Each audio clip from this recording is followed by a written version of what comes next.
Yeah, what do we want to do? We want to go through this list. Oh, wow. Yeah, why not? Let's try it. Okay. Hello, this is Deuem, and I'll be tonight's host. Tonight's co-host is Amy, aka Amaterasu Solar. She will join me tonight in interviewing Luke, aka Plays with Machines. Luke is the group leader of the Inventors group on Pegasus. This is our second interview with Luke. So, hello Amy, how are you doing tonight? Oh, I'm doing pretty well, Dwem. How about yourself? We're really sorry we missed you on the last interview with Luke. We had a lot of problems with the internet that day. But you're Well, here now and it counts. Okay, absolutely. now joining us online is Luke. Um, Welcome him to the guest chair tonight. Hello, Luke. How are you? Hi, Deuem. I'm doing fine. In fact, just got some new equipment in today, so I'm really happy. It's being put for places right now in the back cave. New toys So, to play with? oh Awesome. yeah, expensive little toys, but it can I can push a lot of different projects now with this new stuff, this new equipment. So, a good investment. What new toy did you get? It's well, it's kind of like a multimeter, but it will measure frequencies, low frequencies. It will measure temperature. It will measure capacitance and inductance and that kind of thing. So it's kind of more of a universal meter. But I they had so many different. I found this German company when I went to the technical show a couple of weeks ago, and they had these on display, and I thought, hey, yeah, this is good. And I managed to get one for 125 bucks, which is cheap. Some of these meters go into the $1,200 range, but this does exactly what I want. So it's being put through its paces right now. I've been measuring frequencies on the inverter and a couple of other projects, and it works fine. So I'm happy. It Okay. sounds like it's a great little thing to play with. Oh, it is. It's very useful meter. Very cool. It's German made. New toys. Okay, we got that done. We might as well go straight into the list, I guess, Okay. because I was rambling there, and we don't want that. Got no Rambling time. on. Okay, ready? One, two, three. Let's go. Luke, tonight let's talk about anti-gravity first. um, yes. Oh, now what aspect? It's again, it's a misnomer. You can have a zero gravity, but can you actually reverse gravity? There's one camp that says it's plus or minus, like with electric, like magnetic fields, and there's another camp that says no, you can only negate gravity, you cannot add to it. There's two scientific camps, and both of them have got really good arguments for it. Um, like I've been, as Amy knows, I've been following the electrogravity side from Dr. Paul Laviolette, if that's the way it's Mm-hmm. pronounced. From his book Secrets of Antigravity, and he went into the big details of electrogravitics and pulses, and that was quite revealing to me because some of my basic experiments have already has proved that is the case. That's what makes lifters work. If a lifter was just powered by iron wind, it would hardly get off the ground. And if it was I pure don't B think fuel, it. then it wouldn't get off the ground either. It's a combination of forces that makes a lifter work. If you make a lifter out of some other material that has a constant, a dielectric constant that is 50 or 100,000 times better than air, then your force goes up accordingly. So um, um, another guy called Bo Kitzelman, who was involved with Thomas Townsend Brown, produced a list of dielectric materials and their effects and what voltage you could put on them and all kinds of interesting data. And I went through this, and sure enough, there's our friend barium titanate turned up, and a couple of other exotic metals. Getting a very expensive material, so it's not like I can get on large quantities of it. I'm working on base materials, but it's enough to give me. I see it in two ways. I think you can get a gravity pulse wave.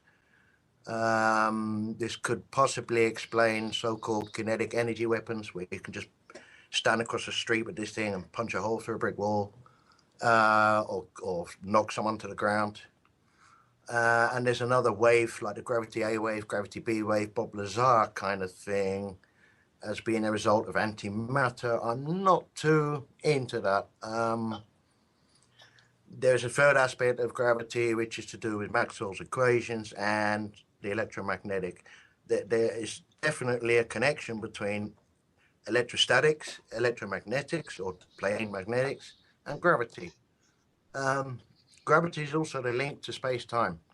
It stretches and compresses space-time. As the gravity wave travels through the room, everything in that room gets stretched a little tiny bit in front of the gravity wave, and it gets compressed a little bit behind it, or maybe just the other way around. No, that's good. This happens incredibly fast, and the stretching and compression is so small that you don't notice it. I mean, if you're sitting in a room and a big gravity wave passes through the room and everything stretches, well, you stretch as well. Your computer stretches, everything stretches, and then contracts again on a tiny level. This probably not measurable, or just about measurable. This is in fact how they measure the big gravity waves in these big tanks buried in salt mines and stuff. But we're looking at all the connections, and right now I'm looking at least 3 different ways of levitating stuff, propulsion, if you will. Nice.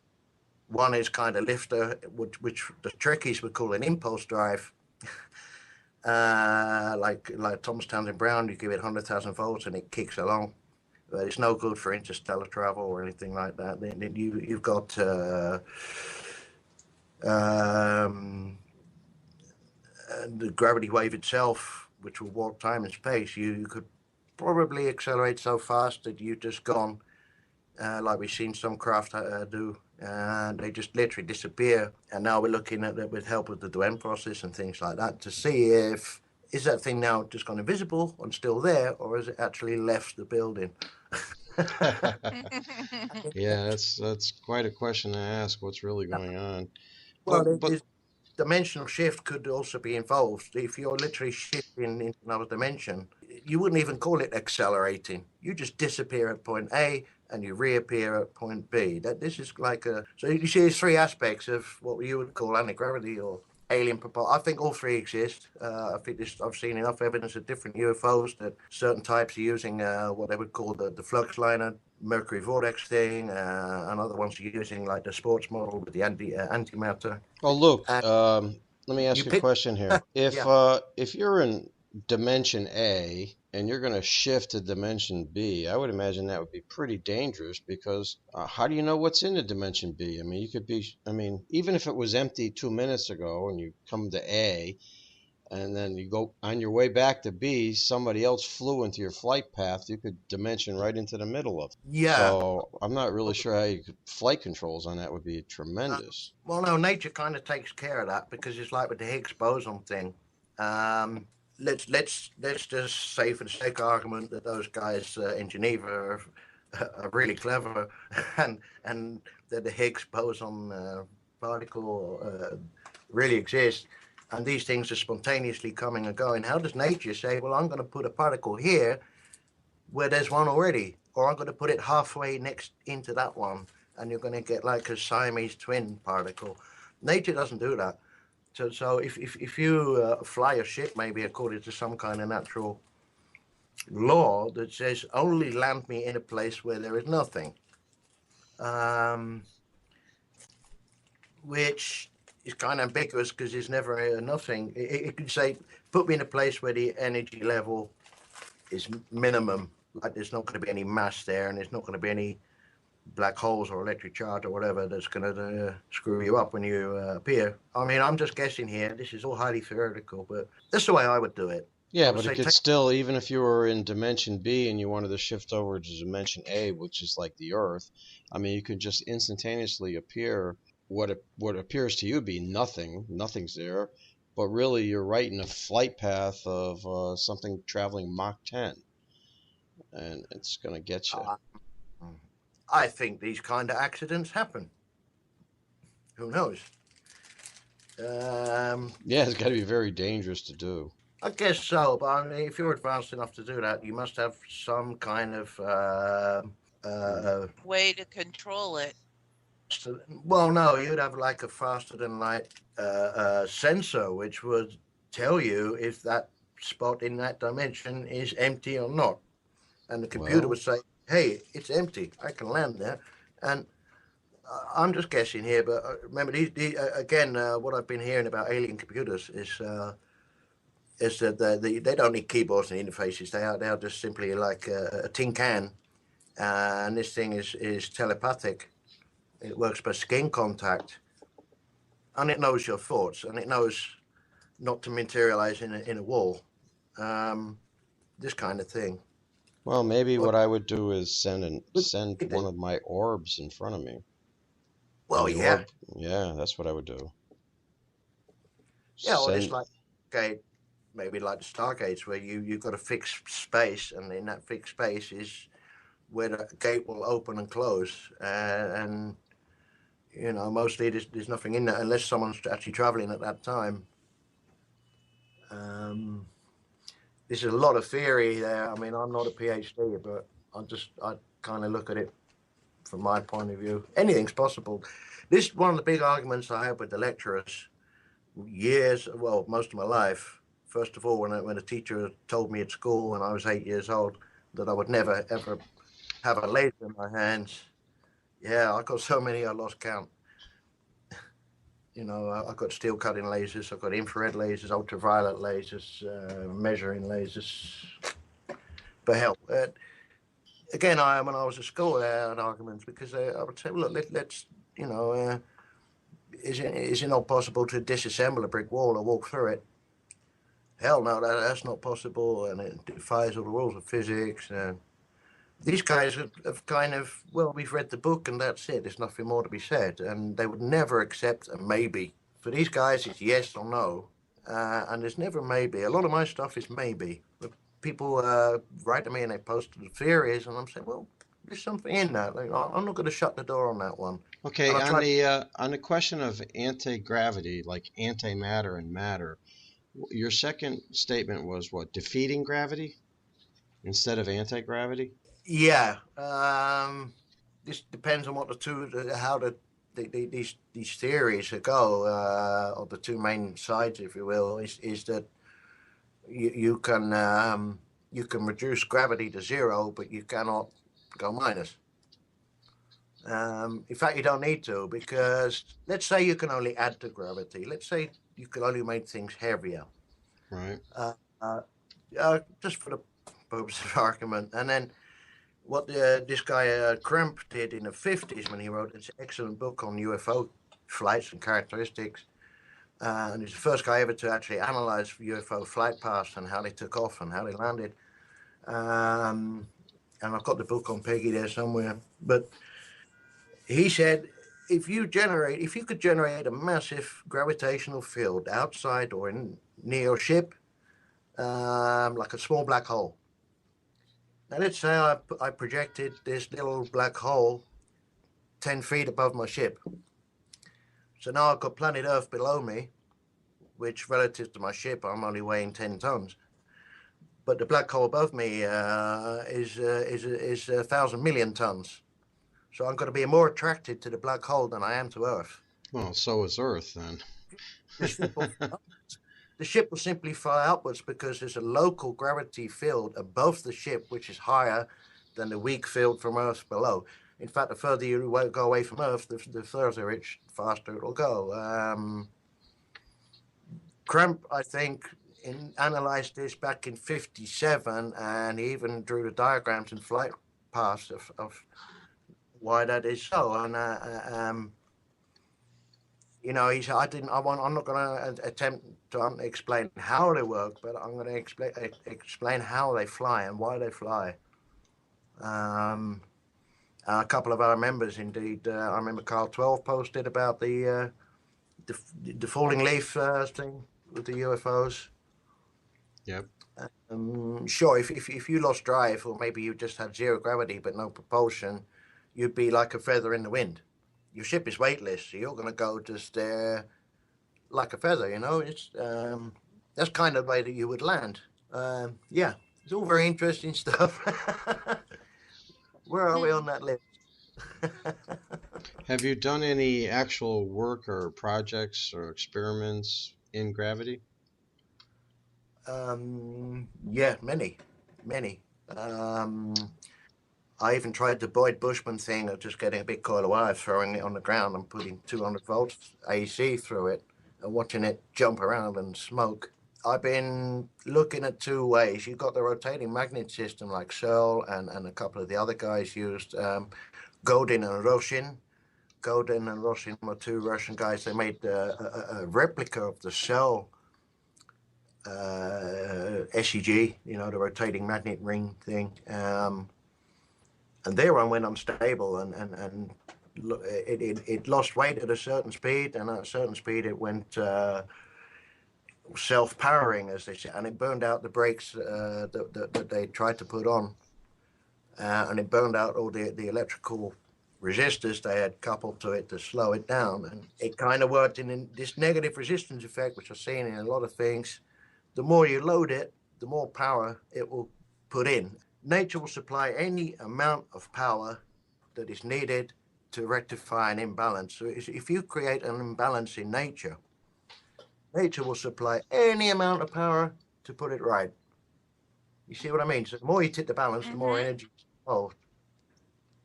I think it's the same with UFOs. You're creating a gravitational imbalance or a field imbalance, and nature supplies the energy to get you where you're going. In fact, a lot of them. That makes sense. Oh yeah, I mean, a lot of them. It's certainly like with the quantum subquantum kinetics, which is deep, but it's kind of also saying you're creating a lack of gravity in front of you. Sorry, an increased gravity in front of you, and like a gravity well. You know, like the normal Einsteinian model where they got this pool table made of cloth, and you drop a ball in there, and that's how orbits. And okay, well, we're supposed to believe that, but I don't. But it's a good analogy for what happens with your ship. You're creating a hill, a steep hill. You're on a ski slope. Right. Yeah, you've got a very increased gravity in front of you and virtually zero gravity behind you. So you're going to go down that hill, or in this case, up the hill or sideways. So, and because your own gravity with you and the ship and everything around in that field is constant, so you can do a right angle turn at Mach 15 and you won't even notice it. Right. Only the view outside will change pretty quick, but the rest you won't even know. This is funny because this is like the stories of Otis T. Carr with his famous Neutron. I'm planning on building a Neutron, just even to test his theory, but you know, that's on the shelf with all the other. So I did some spinning coil and magnet stuff, nothing conclusive, until I did the T.T. Brown gravitor experiment, and that showed me that I put 50,000 volts into this object, and it moved. Right. It didn't keep moving. At the moment the voltage went across it and the voltage was gone, it stopped moving. And this is like with the theory. It's you've got to have a high voltage gradient between 2 points. So we're talking a very rapidly changing high voltage field to get a proper Thomas Town, like the graviton thing running. And this is kind of what we're seeing in a lot of UFOs. There's a high voltage ionizing field. It's pulsing at a pretty high frequency. And this glowing of UFOs, I think it's more like a side effect, you know. And I think it seems that ways of controlling that as well, because if you control the oscillation of that field, you can bring it right up and beyond the optical spectrum. There's probably cloaking technology as an offshoot of that idea. Okay, Luke, I'm going to have to interrupt you here. We're done with our first section, and we're going to go off to commercial. So we'll catch you on the other side, okay? Okay.